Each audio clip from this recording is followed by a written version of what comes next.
Wernicke-Korsakoff syndrome is a rare neurodegenerative disorder that has two distinct stages: Wernicke's encephalopathy and Korsakoff syndrome. This disorder is mainly a result of a thiamine deficiency in the body and impacts areas such as emotional, behavioral, and cognitive domains. As this disorder progresses, it worsens over time, resulting in greater brain damage that can be life-threatening. Some brain areas affected include the mammillary bodies, thalamus, hypothalamus, and cerebral cortex. Now, let's dive into the two stages of this disorder. Stage 1 is Wernicke's encephalopathy. This stage is sudden and severe and is the brain's reaction to the thiamine deficiency. This stage affects lower brain regions such as the hypothalamus. The main problems with Wernicke's encephalopathy are confusion and disorientation. Korsakoff syndrome is the second stage of this disorder, which develops gradually over time and commonly occurs after symptoms of Wernicke's encephalopathy go away. The brain areas responsible for memory become damaged, resulting in confabulation and memory loss similar to anterograde amnesia. Now, let's discuss what thiamine is. Thiamine, also known as vitamin B1, is an essential anti-stress hormone that strengthens the immune system and helps us cope with stressful situations. When individuals have a low amount of thiamine, brain function becomes disrupted. Thiamine deficiencies commonly occur for those with low caloric intake, such as alcohol use disorder, Crohn's disease, and anorexia. Roughly 10 to 20% of Wernicke-Korsakoff patients will end up in a coma or die. Roughly 50% of those with Wernicke's encephalopathy will go on to develop Korsakoff syndrome, which increases to 80% if you have alcohol use disorder. While both stages show identical lesion locations, those with Wernicke's encephalopathy display acute, biochemical lesions, while Korsakoff syndrome patients have structural and chronic brain lesions.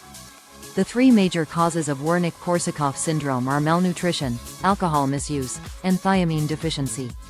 Some hereditary factors may cause some individuals to have a predisposition to developing Wernicke-Korsakoff syndrome. The SLC19A2 gene provides instructions for making a protein called thiamine transporter 1, which has a high affinity.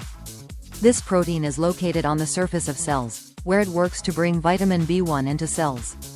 The thiamine transporter 2 is a product of the SLCA3 gene and is a low-affinity transporter.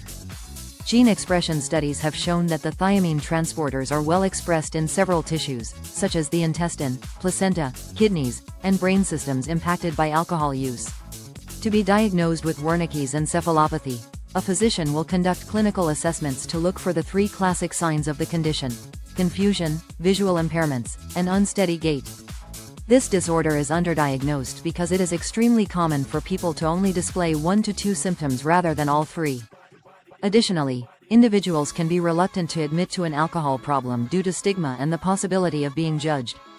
For Korsakoff syndrome to be diagnosed, the individual must have no alcohol in their system for several weeks.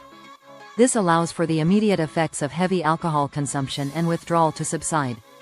The physician will conduct thorough assessments using medical tests to see whether symptoms stabilized or worsened without the presence of alcohol. If memory symptoms worsen, there is a potential for a dementia diagnosis.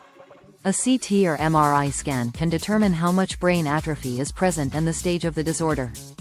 Currently, there is no cure for the disorder. However, there are treatment options in place.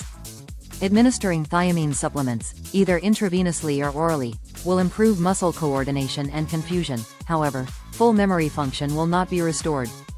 Additionally, alcohol abstinence and increasing caloric intake of foods with high vitamin B1, such as pork and beef, will facilitate recovery. If you or someone you know is battling with drinking, please don't hesitate to reach out to a trusted individual or physician.